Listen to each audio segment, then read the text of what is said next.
And we're live. We are indeed. Alan Will back in the saddle. There we back again. More punishment for the viewers. and the podcast. Yes, Absolutely, indeed. yeah. Alan, we were going to talk about the Grand Creta. You had a drive in that car, and it looked pretty nice. I just looked at it. I didn't drive it, but Hyundai's Grand Creta that was launched pretty recently. Yeah. And they gave me the top model, Yes. which they tend to do, which is the same one we drove on the launch as well. So it's powered by that 1.5 litre diesel. Yes. With a 6-speed auto, as standard. So you got, it says on the tin 84 kilowatts. Okay. And I think 250 odd Newton meters. Yeah. But quite honestly, it's one of those cars that you'd swear has got a lot more power than that.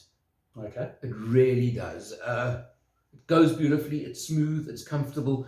Because it's the top model, it's elite spec. Yes. So it's got everything. I mean, I'm not going to run through the spec. We know what it's like. And Hyundai Elite spec, you know what you're getting, okay? So you're getting lots and lots for your money, that's for sure. And how many seats does it have? It's, being the Grand Creta, you got the 7-seat option. Price?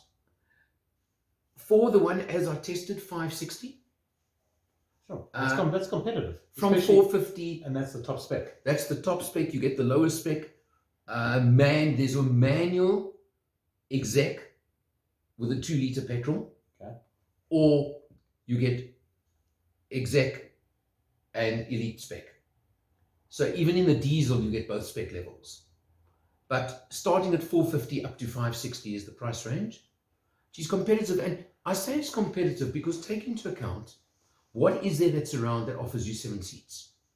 Well, offhand, it's a Cherry. The Tiggo 8. Tiggo 8. Yeah. And this is becoming a crowded segment. You know, sort of 450 to 550 market. There's a lot of There's offer plenty, but not with 7 seats. Not with 7 seats. No. Yeah, you've got the lower end ones like the Ertiga, the Toyota Rumian, the Honda. Yeah, you've got them.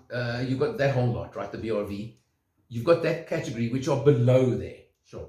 They're like early 300s to mid 300s tops. But that's a different category. This is different again. Tiggo 7 is the one I can think of. Yeah. And the only other one I can think of that compares size-wise but not price-wise would be the Tiguan. Yeah. VW Tiguan. Yeah. But you ain't going to get one of those spec like this for 550. At that kind of pricing. Not a chance. I wonder if Hyundai brought out the Grand Creta because they've seen the Tiggo Pro 8 coming. I wonder whether that's an interesting question. Something that's been at the back of their minds. I mean, obviously these cars are not released. Yeah, it's on a weekly basis. There's a whole strategy that's gone behind it. So whether they've seen this coming and headed it off at the hills or not is what's sitting in the back of my mind. But you know, there's something else I want to put into context here. I look at it as a Creta, with a lot more space. The 7 seats, it's there. Yeah. But if you treat it as a 5-seater, you've got the extra length and the extra space on the seat pillar and the boot. Yeah. So you've got something like a 500-litre plus boot with a 5-seater. It looked big. It is big. Massive. Yeah. Okay, so you're now sitting with a 5-seater with an extra boot. Yeah. And something like 1,500 litres if you drop all the seats. Yeah. So I think an occasional 7-seater. The occasional 7-seater option, but wow, the extra value is a 5-seater. And my choice here, my money, I would actually take that over the standard Creta. Again, you're going up market. You always win with saying we'll go down on the lower spec car. No. On the last couple of chats we've had, you've been going for the big ones. No, I'm not. I'm not talking about spec. I'm talking about space utilization. The fact that the longer vehicle, the slightly longer, gives you a nicer, to me, a smoother ride, more comfort, more luxury. Just overall, I just felt it's a nicer package. And you know what? Somehow it looks nice even, especially the side view. Looks being what they are. Yeah. I need to drive the car to form an opinion on that. But the other thing that just struck me while you were talking there is, you know, the Hyundai was launched years and years ago. It feels like an age. I mean, feel like they've been on the side of the marketplace since par fell off the bus now. Was their 7-year warranty and the standard motor plan and. Correct. And they've carried that through. So I mean, 4 years, 60,000 service plan. 7 year, 200,000 warranty. still carrying that on. Carrying it on, Yeah. What was the fuel consumption like on the vehicle? unbelievable. Yeah, but you don't drive. You sort of No, listen. allow the car to maneuver free of charge. I think I let Ledford get hold of this one or not? I can't remember. No, I didn't drive it. Oh, well, that's why it went back with a good figure. What did you hit? I took Scare me. Okay, I took it to the farm. Yeah. But we avoided the dirt roads, tar roads only for this trip because Yeah. it's not an off-roader. Although it's got the clearance. What is the distance from Joburg to the farm? More or less? Because we know the farm's a top secret location. Yeah, of course. Of course it is. But right. Nonetheless, more or less kilometers? 220, 230 there. Each way. 220 back. Yeah, each way. So it's a decent trip. You're talking an almost 450, 500k round trip. At 80 k's an hour, which is the speed you drive at to get that fuel consumption. So at the speed limit. Okay, no, sitting at 120 a lot of the time, which, let's just tell you quickly, more than enough overtaking acceleration, more than enough in reserve because of the torque from the diesel. Yeah. Now look, obviously it's not a racing car. No, at 84 kilowatts, doesn't matter what it is, it's correct. not going to be super quick, but the But torque allows it can handle it, it can do it nicely, tractability, etc., and it's just nice, smooth, comfortable. I put a nice load in the back coming back as well. Okay. I had probably 2 people on board and probably maybe 300 kilos in the back. Okay.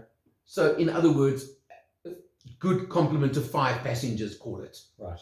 And I averaged between 5.2 and 5.3 liters per 100 for the round trip. Wow, that is good. Okay. I then even for a 1.5, that's exceptional. Yeah.